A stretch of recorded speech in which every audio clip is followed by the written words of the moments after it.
It's time for the Black community to let go of Charleston White. We have to deplatform him. It's time to put this Negro on mute, please. If it took a YouTube influencer to tell you that you need to work out, you need to focus on bettering yourself, that means you need to get better men in your life to mentor you. I have beef with App Patel. That man is he's so damn corny. Damn. Don't you dare disrespect the GOAT, Ichigo Kurosaki. This is the Bankai. Our white counterparts, they need to sit down with their white sons and just be like, hey, you can't get caught up in this stuff on the internet.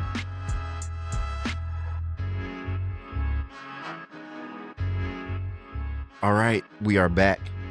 Episode 12. A dozen episodes for your ass. A whole dozen. 6 on them and 6 again. Sheesh. What did we say in the other episode? It's all about the sixes. Got to have 6 figures, 6 figures, and 6 abs. That's the devil. 6 figures, 6 foot. And what was it again? 6 figures, 6 foot, 6 pack. 6 pack. That's the devil. Leave him. Okay. Pay attention to your signs. Let me chill. We came in on 10 today. For real. Welcome back to the Porchlight Theory. This is episode 12. Here we have unfiltered conversations, but sometimes it is necessary. Oh, it's necessary this weekend. We can go ahead and get into it. That's Tristan. I'm Nick. We've been having some fun today. Let's go ahead and pop it off something fun. I have a personal beef with somebody. Who's that? And they're probably never going to ever see this, but who gives a damn? It's time for the Black community to let go of Charleston White. We have to deplatform him. It's time to put this Negro on mute, please. He may have a profound soundbite here and there. He may say something deep and cool, but I believe he has become what he has despised. Hey, get your issue, G. I believe he's become what he has despised, which is a dickhead.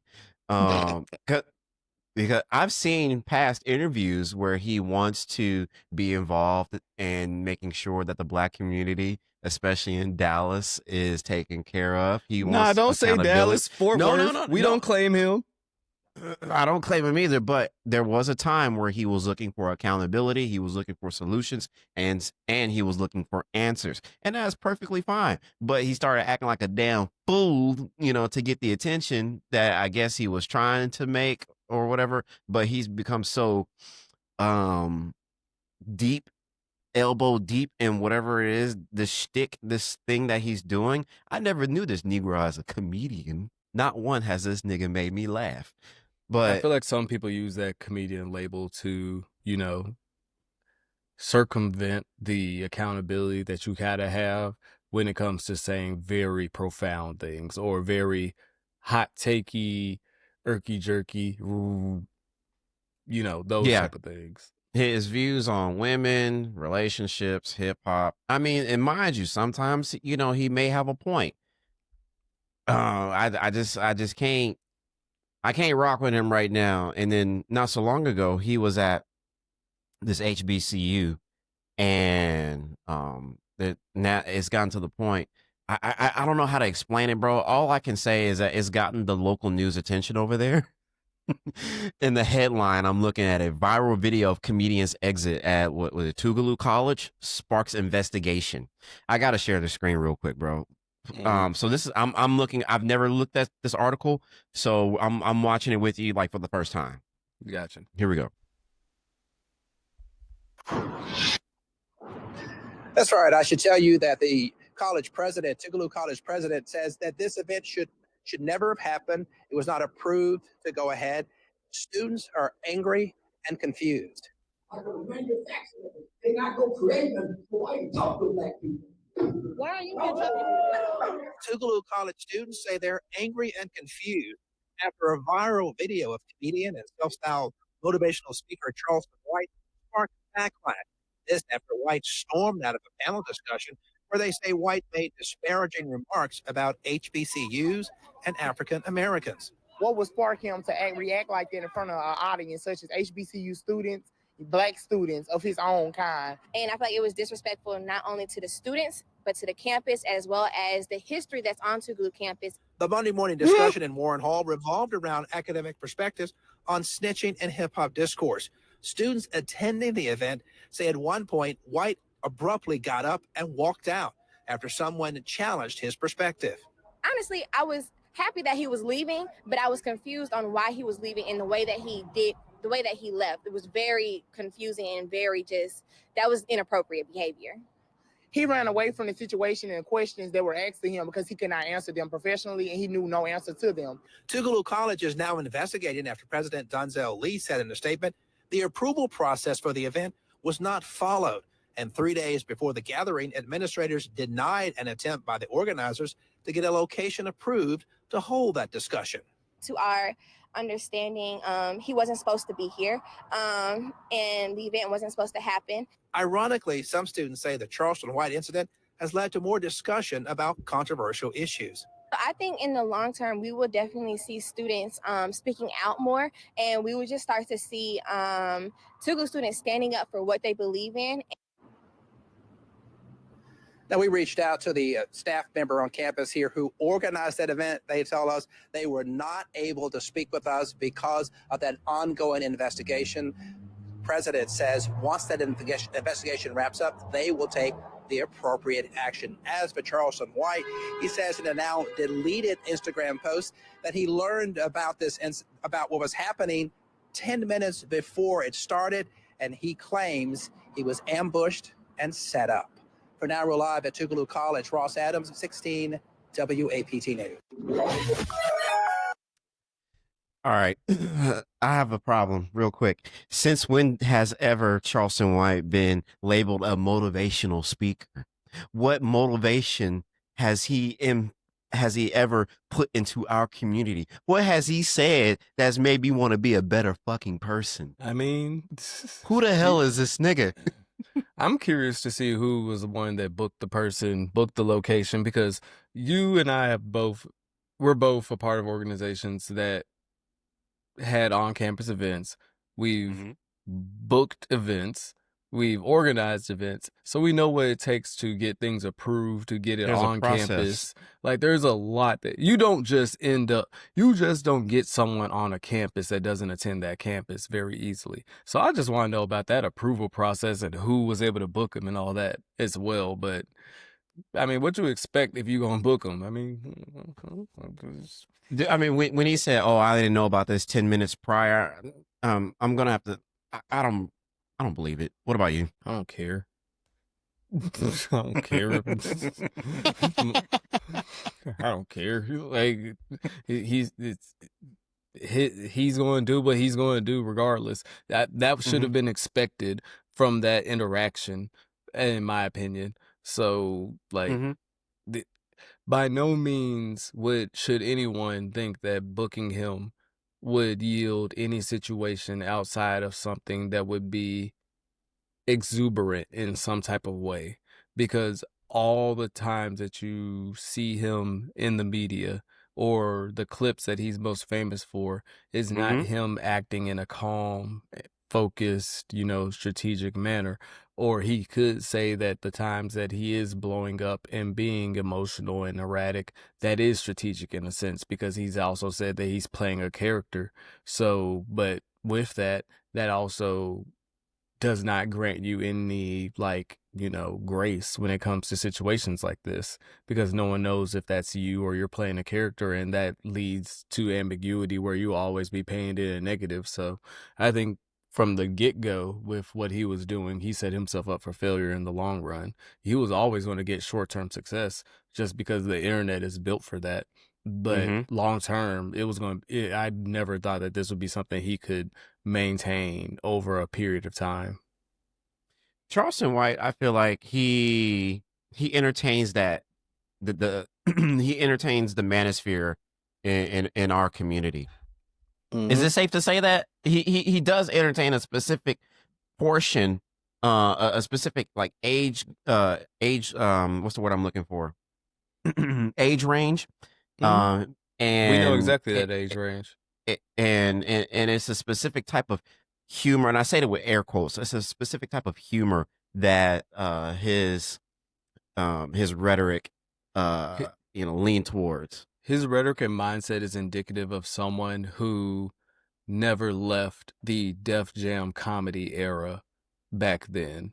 Like, basically, they implanted their character and mindset in that era and time frame and never let it go. He is indicative of what was the norm in the culture back then, with his views on women, views on certain things as well. It's very indicative of like that early 2000s OG Unk, yeah, still wearing polo, nothing wrong with polo.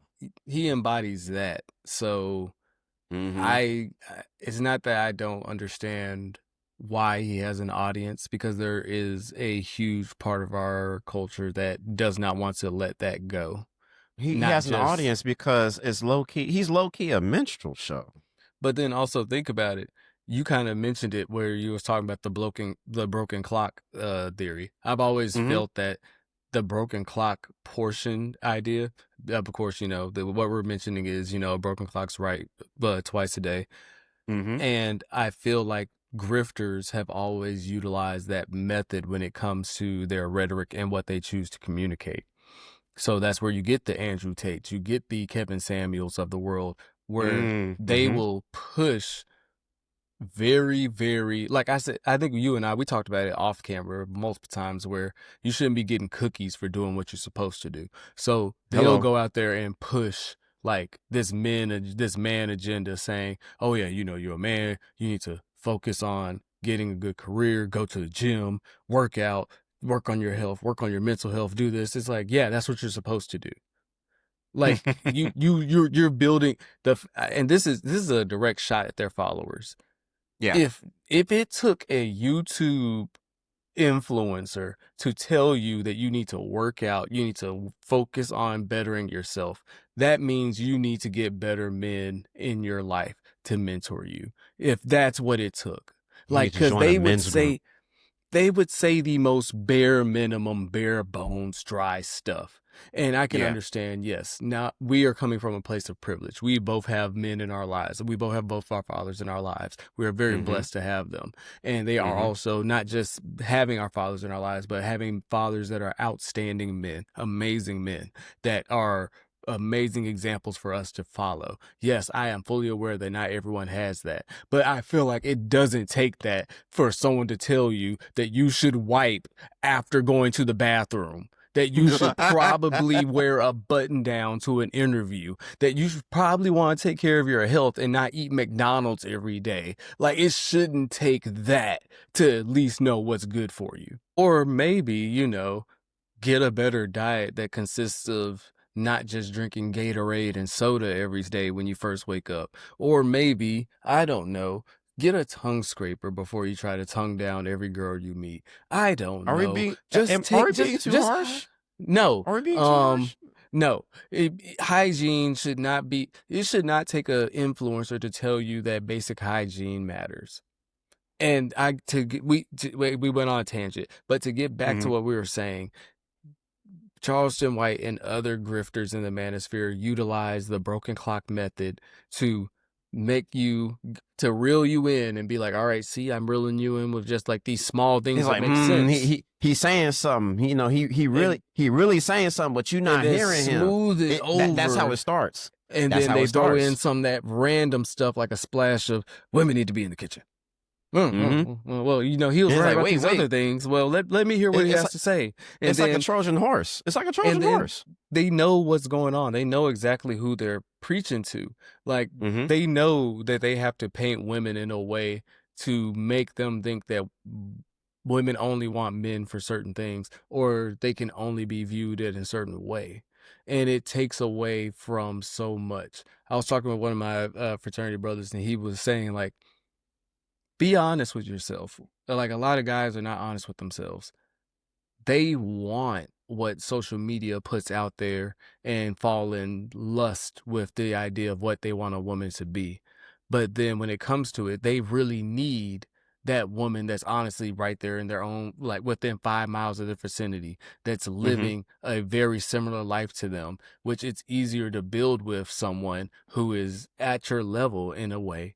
But the idea of reality television, social media, and all that has thrown a filter on that view that, especially men nowadays, they don't want to go for what's sitting here around them because they automatically assume that it's not up to par if they're not in like LA, Atlanta, Houston, Miami, New York, and stuff like that. And majority of people don't live in those type of areas. So we're in a world where we're in a weird time, to say the least. But to go back to like we were saying, yes, Charleston White takes advantage and is able to grift off of the idea that I will say very much things you can't disagree with because it's right, just so that way I can get off some very outlandish shit that I know will attack your insecurities and make you feel better about your insecurities. What I find so interesting about him is that Excuse me. his influence hasn't, I don't think it has, at least his influence hasn't gotten white media attention. Every time he is saying something, it's always in house. It was never going to do it, for the simple fact that well, for one, I will not repeat what he said, but he has said some things that will never allow him to infiltrate that side. They will never accept him on that side. So he has to do this. And the further he pushes himself out of our side, he's going to end up isolated. It's going to be sad. He's going to end up be, like I said, a minstrel show on the side, but a minstrel show for who when no one wants to see what you have to put out? If you know what, this might sound like a hot take. If Charleston is really about it, he might as well go to every public HBCU and start challenging, young black intellectuals' views. He should go ahead and do that. Go to Kirk method. If he really about it, he would be a successful person if he did the Kirk method. I don't know if we can include this in the show. I think I had said it. I was like, yeah, bro, I can definitely see him going down. I can see him because him doing that. He's very inflammatory with his statements, Mm-hmm. and with that, we let Kirk, if we can get mad at Kirk for saying stuff about black women, we're gonna let White slide saying stuff about black women. We're gonna let him slide. And it's like, if he about it, he's it's not even just that, he's pushing a certain line when it comes to talking about certain people that I know he's smart enough not to go certain places after saying certain things. He don't care. He'll call the police. Some of his statements are getting real inflammatory, and I'm not a proponent of it, nor do I want to see it happen. But there are people out there that are willing to act upon some of that ill will you putting out there. Do you have like an article or something to give me an example of what he's been saying lately? I will not put that on our podcast because we will get demonetized. His inflammatory statements are bad. Can you paraphrase or give me an idea? He's had some old interviews, some very bad interviews, where he made mention of how him and some of his friends in the past would do certain things to women of certain colors just to get back at them for what their ancestors would do. Hey, we were going to play some video, but we decided not to because what he did say was super foul. We can leave the link in the bio or in the description so that way you can look at the video for yourself. But it's something that we're not necessarily comfortable with putting on our pod. If we don't nip this in the bud, Charleston White can end up being a problem in the future in our community, in my opinion. I don't believe so. You don't believe so? No. Because even if he got up out of here today, someone would come replace him. I feel the grift is powerful, man. Charleston White is a fillable void that will always be encompassed with people of his ilk. And I say that to mean that he will drift away into the void, and then someone will replace him, which will be replaced by someone else, which will then be replaced by someone else, and then that same cycle will continue. But the way that we combat that is for the culture to grow in ways that no longer, that honestly, I think we see it with this current wave of hip hop and where we see the genre going, where we kind of talked about it. The Young Thugs of the world and the music that they're making, it's not going to continue. It doesn't have the ability to resonate long term. And I think that's the benefit of us as millennials now becoming the adults of the world, where we want that. That's the one thing that I feel like nostalgia is beautiful for, that because of how we grew up, we want things that have longevity, things that have the ability to recollect upon it, and things of that nature. We want your material to mature. Yes, and we want it to age like fine wine. Yeah, and a lot of the artists that you're seeing now, and also with social media, and where you see with these streamers, these influencers, and all that, if they're not putting out content that makes you want to come back to it, as we evolve and grow, that's the thing. You can want to come back to something. You will always have a set crowd if your content appeases a certain age group. So like Pokemon was always going to have its stayability because it has nostalgia for those that's growing with it, but also it's meant for an age group. So it always was going to expand. So if you have the right kind of content, it's always going to grow with that. It has a niche, while at the same time it still brings in new viewers. Exactly. So that's what I think, as we are becoming the adults that are the decision makers and things of that nature. I think because we are such nostalgia junkies, we want something that we can grow with. And a lot of the music of today, if you aren't meeting that standard, we're like, all right, that's nice for the moment, but I can't remember who I was listening to. I think it was Screwface John on his podcast, where he was like, certain artists, I won't mention their name, have that music that makes you pull out your phone and get on Instagram and but other artists, the artists that have that longevity, makes you put your phone away and just engage with those around you. And that's where we're starting to see that separation in between the content of today. People appreciate the content that makes you put your phone away and embrace it. And then there's also those that we both can appreciate it, that content that makes you just really get in the moment. And then the content that's like, yes, this is for, just the fun of it and things of that nature. This is an appreciation of what I'm about to say. One rapper who has been consistent in their target audience, and you can tell that throughout the years, still good music, but you can tell that they've changed, maybe not either as a person or as a rapper. Currency, and I'm not talking about like conscious rappers, but like Currency, he has been consistent. And no one can deny that man works. True. Now I was gonna say Wiz. I was thinking Wiz, but Currency, he still gives.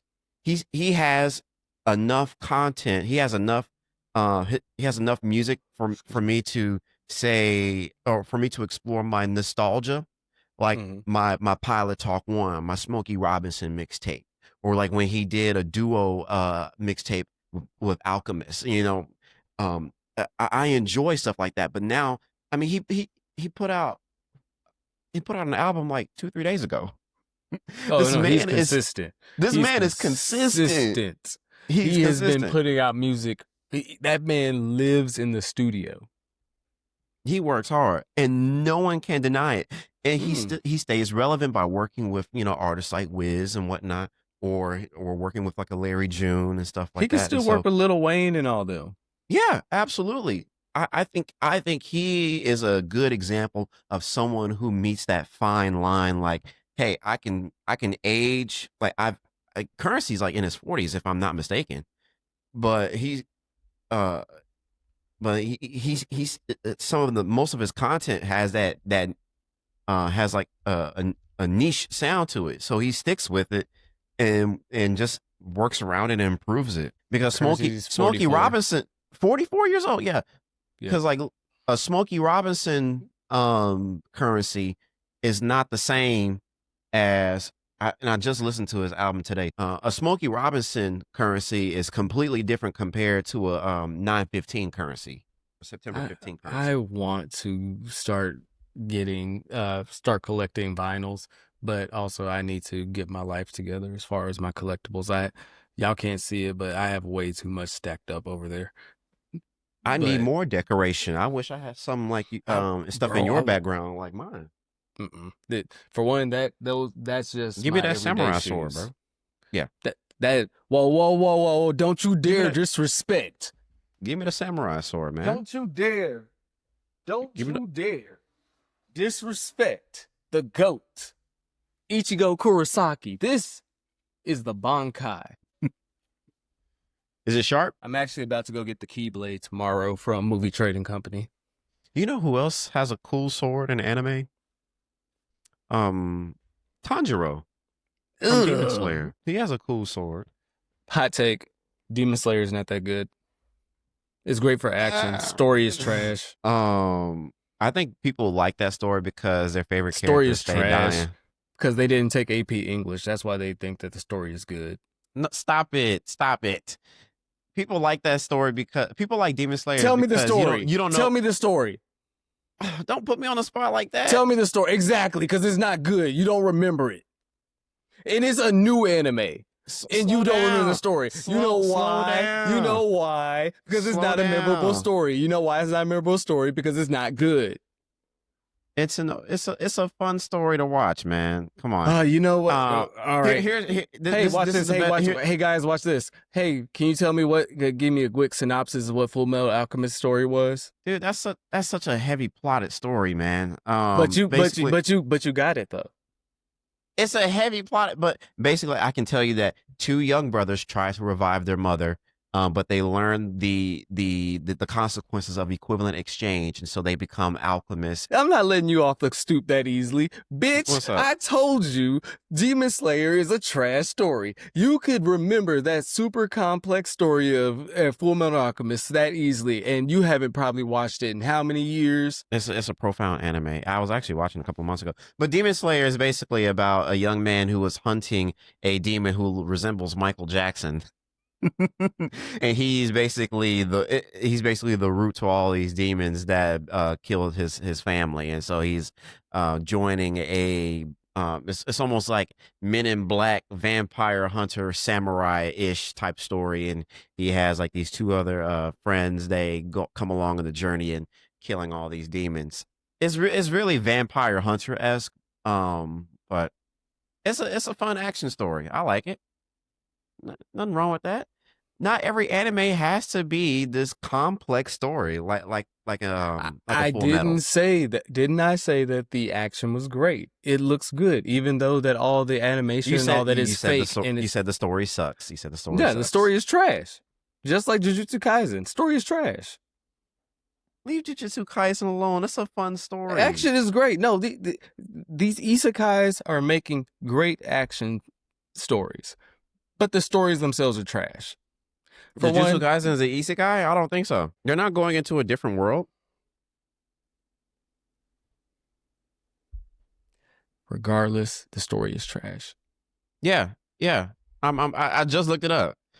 Isekai is a different world, another world. So that would be like Sword Art Zero, ReZero, stuff like that. All right, so I I'll woke admit- up as a slime or something like that. all right. The time I got reincarnated, slime is goated. Yeah. That's an isekai. But all right, I'll say this: Jujutsu Kaisen and Demon Slayer are some of the ones that are viewed as the greatest. They are great for action, I terrible won't for say story. I won't say great. And It's- anyone that has Attack on Titan as the greatest anime of all time, you just started watching anime 5 years ago. Attack on Titan is good. Leave it As the alone. best of all time. No, but it does have a. I mean, it has doesn't a- have an argument. It has a the way the It- story it- is written. I it doesn't enjoy have the it. storytelling. that Attack on Titan is well written. That's a Attack on well-written- Titan is well-written Attack on story. Titan can occupy the same space as Game of Thrones. Yeah, Can you please elaborate? because both endings were trash. Great How all would the way you- up. Like right, it was how would you amazing. wanna- All right, this is interesting. How would you have wanted Attack on Titan to end? Burn the fucking world down. So you wanted genocide. Yes. But for them to fishhorn in a romance that we never knew was there out of nowhere, like I loved her so much, so I wanted her to kill me. Oh, with Eren and Mikasa? Mikasa. What you mean you didn't see that romance? That was there the whole time. For me, it wasn't, because it was like, obviously she's stoic. So, all right. So the way that it happened, I will say, There was a scene where she was like, "What are you to me?" but I feel You- like Do we not remember that part? I do, but I feel like at certain points it would have been like, all right, this is what we're doing. We're going away with it. But I feel like they wrote themselves into a corner. And this is why we got that ending. Because the rumbling should have just reset everything and they should have just let the world be what it be. But for them to make us think that Eren wanted himself to die at Mikasa's hands so the world could be shaped in this new way. To show like, oh, you know, the Eldians, they're actually good people despite, the propaganda that the world has received about them. Regardless, still, if Attack on Titan is your GOAT, the anime of all time, you just started watching anime. My greatest of I'm not gonna say it's the greatest of all time, but one of my greatest of all time animes. Cowboy Bebop is one of my greatest. Samurai Champloo, one of my greatest. We grew up on Adult Swim. Yeah. I'm trying to think of another anime that I would consider like one of the greatest for me. I'll throw in Attack on Titan. It was such a well-written story. I enjoyed it. That was a well-written story. You can't deny that. I mean, whenever we thought there was like a plot hole in there, or this doesn't answer this question, and I love the time loop theories. I love a story with a good time loop theme. I love stories like that. For me, my GOATs, if I had to have 5, or if I had to have 5, in no order. Okay. Full Metal Alchemist Brotherhood, because Mhm. of how it went into the final ending and all that. Mhm. Of course, Shippuden. That's a well-written story too. Well-written story. Fuck Goodness Boruto. gracious. But that Twin Blue Vortex manga, it's really good. One Piece. I refuse to watch One Piece. You are missing out. It's too many episodes for me to get into. You sound lazy. One Piece.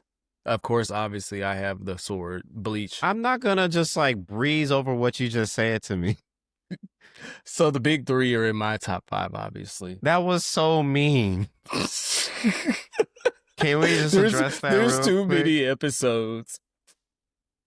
That was Says so the guy mean. that will pour hours into a mediocre game, but can't watch One Piece. What mediocre game am I playing? I don't know, but still. I've been seeing nothing but Cyberpunk 2077 content on my TikTok. I'm prepared to play that game all over again. And that game is not mediocre. Above average. Nick, sometimes I think you want to be a contrarian just to show that, hey, I have opposing views too, nigga. No, I just like it. I just like at a young age. No, it wasn't even a young age. Our freshman year of college, Tristan diagnosed me with LBS, which is little brother syndrome. And I'm sorry. anno- That I annoy is the mean shit. too. That's mean. That was mean. I've said my fair share of some mean stuff to people. People really used to think that he was the nice one. I was like, no, I you am the should nice one. You should hear I what am he the nice says one. when people aren't around. I am the nice one though. No, you're not. I am the one that is mean to their face. You gonna get it from me from the jump. I tell people I will stab you in the chest, not in the back. You've never heard that before? From you, no. Oh, it's something that I developed when I was in news. So, like, when people were skeptic about talking to their local news and whatnot, I'll tell them, "Don't worry, I will stab you in the chest, not in the back." And I'll let them know too, like, "Hey, I'm about to ask you, I'm about to ask you the tough questions, so you better brace yourself right now." I'm about to. What was I'm that? about to. What was that? What are you doing? Don't worry about it. Are you okay? Sure. This nigga is wildin'. Niggas got on boots. I can hear the fan, bro. Nigga, I am hot. My AC Turn is your up. AC. No. These bills Audience just got is gonna- paid.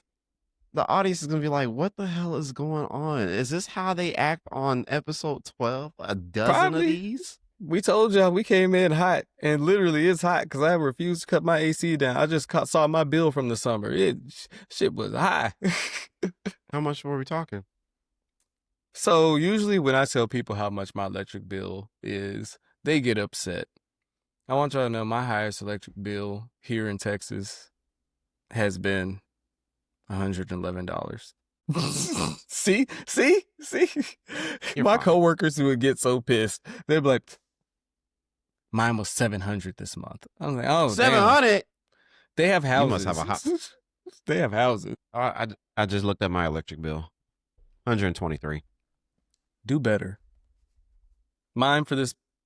No, I said Wait, one, all right. 111. When we No, say one. do- When we say do better, what do you mean? Because I do everything that this damn company says that I can save money. Nigga, live in the dark. Everything. Live in the dark. Do that. I am literally using lamps. You're still using electricity. It doesn't But use up. I can't say it doesn't nothing use up the 'cause same I'm amount of also- electricity like if I use like a big chandelier light like I have. I mean, I right also above can't it. say nothing because I also am at work all day. So I'm never at home. So everything's off. I usually put my AC up to like 80 so it never cuts on. So Yeah, I do the same too. shit, I don't know what you got going on. Well, my electric and my People water like, bill these are guys don't. combined. One day people are going to be like, these guys don't like each other. We tolerate each other.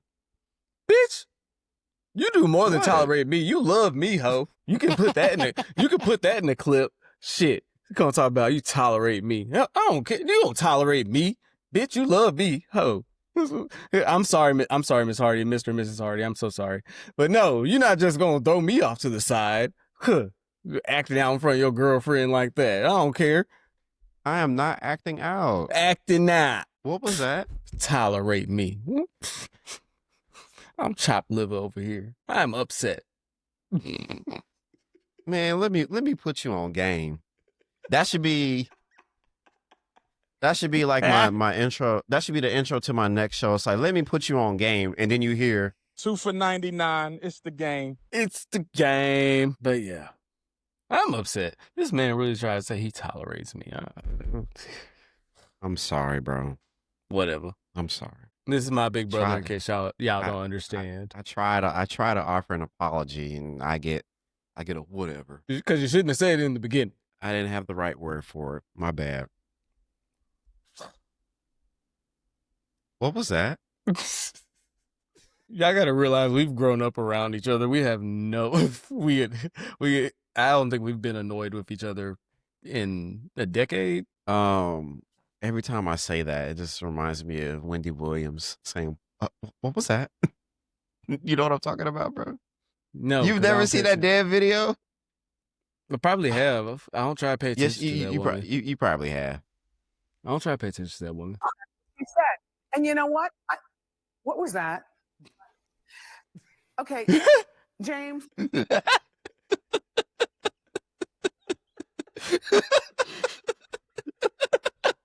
What was that?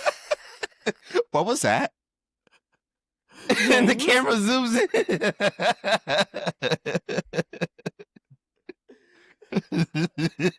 That's how I know the media is filled with people like us. Because we would get hyper focused on that one random thing, and it pops up across her street, her B screen, and she's like, "Yeah." So as she's surveying the crowd, she's looking from A to C, and then B is like, "What the fuck was that?" It's like, we're not just gonna breeze by. We're not gonna just breeze by that. She got the producer in here. She's like, keep going, keep going. No. Put the camera back on her. We'll do it live. We're doing it live. You hear this on the microphone? Put the camera back on her. Put the camera back on her right now. Camera A. All right, Camera A back on her. Back on the mask. People may not be familiar with your background. Give the background of what it would be like on scenic. You should do like a play-by-play of scenic moments in media where like this like great camera cutaway, like what the producer is probably saying in the background, like do a voiceover like, no, don't miss this, don't know that seat, wait, man, give it 2, 3, 1, boom. I can probably Lamar get like Odom, who was on crack. That is one of my favorite Stephen A. Smith moments. That was one of my favorite Max Kellerman moments. Max was so shocked. That slow lean back too. And he just tried to like, you know, pass it off with a Yeah, we all saw that. He was so shocked. I'm gonna do you a favor, my brother. I'm gonna leave it to you because if it comes out of my mouth, and I sit up there and I literally articulate the stuff that this man has done since he has been the executive of the New York Knicks, I'm gonna lose my mind. I ain't gonna be able to do the rest of the show. I'm telling you right now, it comes out of my mouth. I'm not gonna be able to control myself because I'm barely able to right now. I'm gonna try to keep my composure. A few moments later. His very first move as the executive was to sign Lamar Odom, who was on crack. I mean, look, who? Phil or Lamar? I don't mean to be. Listen, I love Lamar Odom, the person, and God bless him. We're wishing nothing but the best. But metaphorically speaking, he saw his first move as the executive of the New York Knicks was to sign Lamar Odom, who was on crack. Stephen A, that's a lot, buddy. That man back said, he did the lean back. He said, but you saw the smoke. Did you see the slow smile that come with it? Like you said the quiet part out loud. Because they're both from New York, so they're both New York Knicks fans, and that's why he was like, "Oh, we're going there today." Okay, all right, bro. Do you remember when Monica McNutt called out Stephen A. Smith about him covering the WNBA, and he was like, "Wow, it's like that. It's like that." I done so much for you, and this how you gonna do me? It's like, so just because you put a woman on the show, I gotta be super grateful for you, huh? Oh, okay. Wow. Where is it? I found it, bro. I can't show it because it's copywritten. But basically, Stephen A. when in the Monica McNutt thing was basically him doing his Denzel at the end of Training Day. Y'all gonna do this to me? I'll have all of you in Pelican Bay. Man, shot me in my ass, Jake. Talking about them maximizing Shannon. And because we bring that up and talk about what potentially might get in their way, which we do to men all the time, now we got to sit up here and watch every syllable. I resent that, and I'll leave. All right, so let me. I know we got to go to break. Welcome to the world of being a woman, Stephen A., and how you have to dance about your word choice and you have to please everybody and anybody as you navigate your being. We are talking about the world's greatest. How about being a black man? Being black, nigga. So this is what I'm saying to y'all, though, and I know we got to go to break, and we didn't necessarily go there, and maybe we should. There are so many layers in this conversation around the way that it's being discussed. Get on. No. And yes, Shannon, I know y'all are going to say you know, and Stephen A., I know you just shared that you've talked about the WNBA on your program too. You guys may not have said everybody, but the prevailing sentiment for folks that are just joining the WNBA and following women's sports is unfair to the women of this league, to your point, who have laid the groundwork for Caitlin Clark to come in and now take it to the next level. That's all I'm saying in these conversations. Kennedy Carter's behavior is not indicative of the entire league. We are still talking about competition where you are allowed to get a little extra elbow in if you are competing and you do it within the parameters of the game. The game is physical. Caitlin is helping to grow the league. These women understand that, but she cannot be babied as a rookie. That's all I'm at. All right. Who talks about the WNBA? Who talks about women? Here it comes, bro. Here it comes. More than first take. Stephen A., respectfully, with your platform, you could have been doing this 3 years ago if you wanted to. Boom. Wow. All right, we gotta go to. Wow. Stephen A., I'm talking to you. I'm talking to you. Shannon, look at Shannon. He like, That you had. Okay. I'm talking Shannon to you. said, Okay. All right, Wow. Shannon said, I'm staying out of that one. The look of like, oh, it's like that. Mm-hmm. If you really wanted to, you could have done this 3 years ago. She ain't wrong. Wow. Where did she lie? Where did she lie? I didn't hear the lie. Where's the lie? Where's the lie? Where's the lie? There we go. That's what we need to start asking people. Okay, where's the lie? All right, you think we lying? Prove it. Cause he for real though. Like y'all don't. They could have been talking about the WNBA. I'm someone who's a fan of college sports, whether it's women's or men's, softball, baseball, basketball, football, all You're that. a sports fan in general. Yes. So for me, paying attention to the WNBA because you fall in love with certain athletes from college makes sense. So Skylar Diggins-Smith, Maya Moore. Maya Moore is my GOAT. I want you to know that. That's the GOAT in my opinion. I say that the current WNBA is lucky that Maya Moore decided to seek justice rather than another championship ring. Maya Moore is the definition of a winner. One of the greatest of all time. If not the greatest of all time. Like, if she had a full WNBA career, it would be undisputable. She was if y'all, for all you new basketball fans that think Kobe is the GOAT, if y'all thought Kobe was the GOAT, you would think Maya Moore was Houdini out there on the court. She was out there killing them. And her post moves, her footwork, she was disgusting out there. Okay, we're at an hour right now. Real quick. I have another beef with someone, bro. Who that? And they're never ever gonna see this. Who that? I have beef with I have beef with Cash Patel. That man is he's so damn corny. Bro, they spit roasted that man. When that dude was like, I'll see you in Valhalla, brother. See who? Like, spit roasted that man. That's not even your real name. At all. His name is Cash App. Look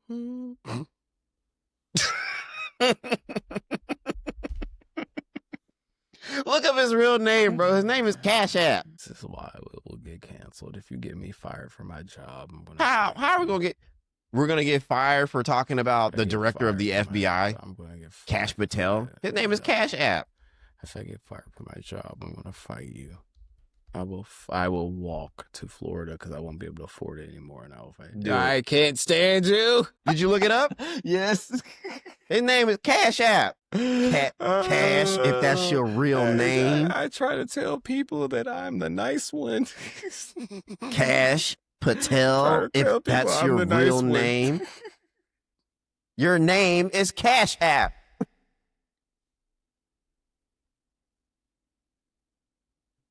You're the problem. I want you to know that. No, he is. Over here, dog whistling, far right, groiper, dumbass white supremacy stuff. I will see you in Valhalla. Speaking of real names, have you are ever you looked even up invited? Have you ever looked up some of our favorite celebrities' real names? Like how T.I.'s name is Clifford? Like Future's real name is Nevadius? Or his old rap name was Meathead? Or Tory Lane's real name is Daystar? Daystar? All love to his mama, but what were y'all thinking? They said we'll name him Daystar. They looked at that big ass forehead fresh out the womb and said Daystar. Head so big it looks like a star in the day. when I think of someone naming their child, I think of them, the mother holding the baby after she just delivered it, and the doctor is saying, "Congratulations, it's a boy. What do you want to Excuse me. name him?" And she's holding the child, looking at him. Daystar. The doctor's like, "You sure? Daystar? Is she playing? Daystar? Are you sure?" Hey, that epidural Yeah. be hitting different. She said that Daystar. epidural had her high. That's what she was thinking at the moment. I'm naming him Daystar. Okay. He still got what, 7 more years? Sorry to that man. Not sorry for me. Yeah. We said in the previous episode that this country has a white supremacy issue, and just like our white counterparts, they need to sit down with their white sons and just be like, "Hey, you can't get caught up in this stuff on the internet. All right, You can go down this strange rabbit hole, man." I said in the last episode, but I think I'll change it up. I think we also need an internet I think we need an internet literacy, standard to have, Mhm. because there is so much disinformation that can be put out there. We are blessed to be part of the generation that grew up with the internet, but also grew up with it in a way that Unregulated. aligned. We saw it in its unregulated to its regulated stage, but also we grew up with it in a way that our education was built around its growth. So when we got to college, a lot of our main focuses were, once we got out of our core concepts, was how do you validate sources, especially in a more digital, time period. So we have the ability to discern whether or not what is a viable source as far as what's on the internet. But then when you have an older generation where they kind of were always pitched the idea of, if something is publicized, they were always conditioned to believe whatever is bringing them news and information, they were programmed to believe that. We grew up in a time where it's like, no, we have to vet what we are given.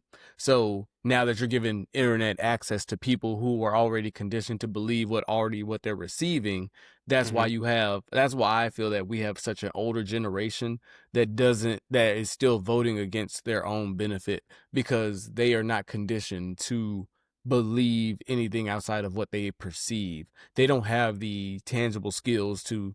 That's why it's made mention of the whole AI thing. Like, AI needs to be regulated for some fact that there is a generation that won't be able to tell the difference between an AI video and a real one. And that is scary. And it's already scary, bro. And those are people that can vote. Those are people that can drive. Those are people that can buy things. Like, there's AI. There's an AI artist that has like